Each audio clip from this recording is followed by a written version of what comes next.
You ask Tiger to solve. This deals with linear equations with one unknown.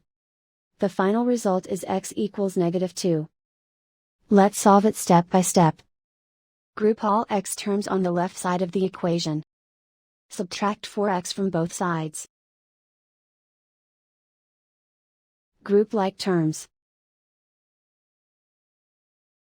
Simplify the arithmetic. Group like terms. Simplify the arithmetic.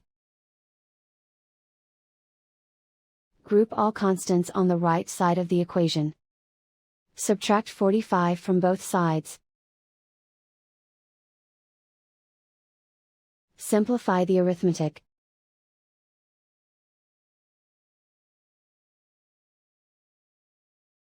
Isolate the x. Divide both sides by -13. Cancel out the negatives. Simplify the fraction. Move the negative sign from the denominator to the numerator.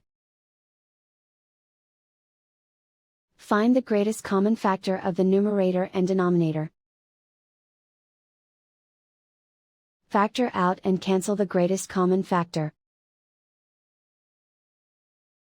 And so the final result is x equals -2.